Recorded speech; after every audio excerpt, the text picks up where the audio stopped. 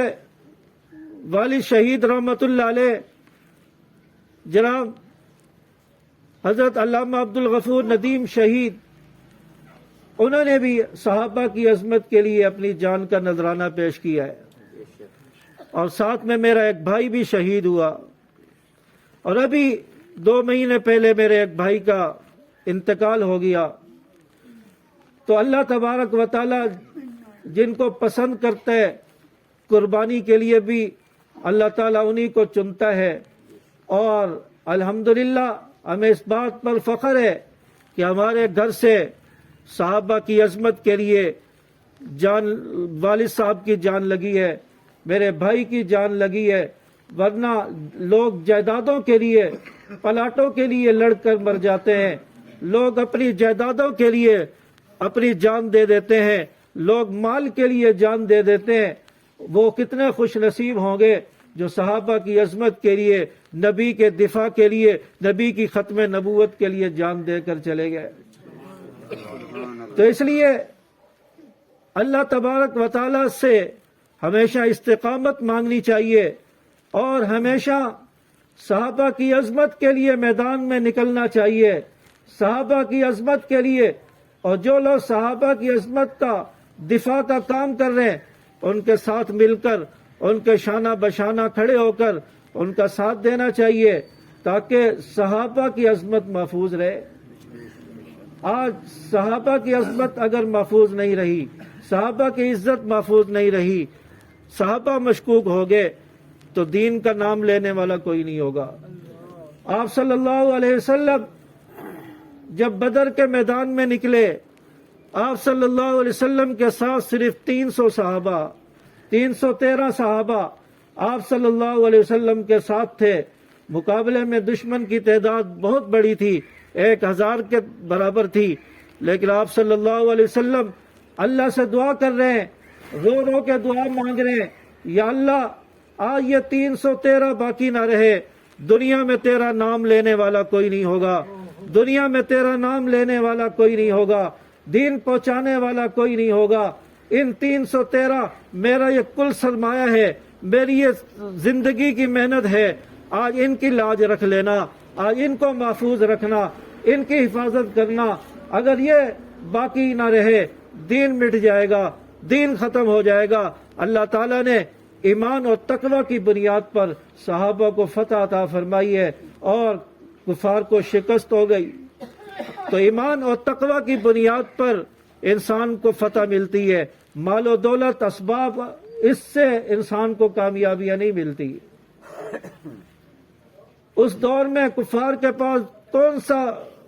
سامان نہیں تھا، کون سے ہتھیار، گھوڑے نہیں تھے، سب کچھ تھا، پیسہ تھا، دنیا کی ہر دولت تھی، لیکن ان کو اللہ نے شکست دی۔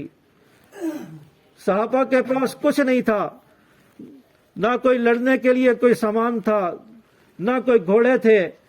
نہتے تھے، صرف ایمان کی دولت تھی۔ اس ایمان کی دولت پر لڑے اور اللہ تعالیٰ نے کامیاب فرما دیا۔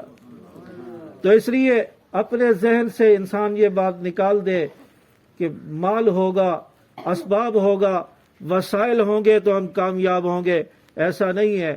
تقوی، پرہیزگاری، اللہ پر یقین جتنا زیادہ ہوگا انسان اتنا کامیاب ہوتا ہے۔ تو اللہ تبارک و تعالیٰ نے ہمیں صحابہ کے ساتھ جوڑا ہے،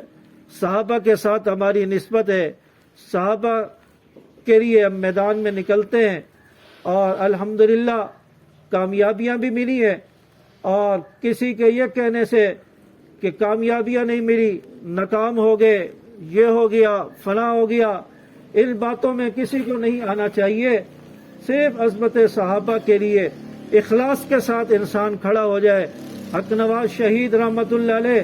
جب میدان میں نکلے تھے ساتھ دینے والا کوئی نہیں تھا، اکیلے میدان میں نکلے، اور جیسے جیسے بڑھتے چلے گئے لوگ ساتھ ملتے چلے گئے اور کارواں بنتا چلا گیا، اس لیے کہ ان کے اندر اخلاص تھا، ان کے دل کے اندر اخلاص تھا۔ اور پھر یہ جنگ کی سرزمین سے اٹھنے والی آواز اللہ نے پوری دنیا میں آج پھیلا دی ہے، پوری دنیا میں پہنچا دی ہے، پوری دنیا میں لوگ حق نواز کا نام لیتے ہیں، پوری دنیا میں حق نواز کی آواز گونج رہی ہے۔ تو اس لیے میدان میں نکلنے کے لیے اور صحابہ کی عظمت کے لیے، دفاع کے لیے نکلنے کے لیے ایمان ضروری ہے، ایمان کی دولت ضروری ہے۔ تو اللہ تبارک و تعالیٰ نے ہمیں اس عظیم مشن کے ساتھ جوڑا ہے۔ اللہ تبارک و تعالیٰ ہمیں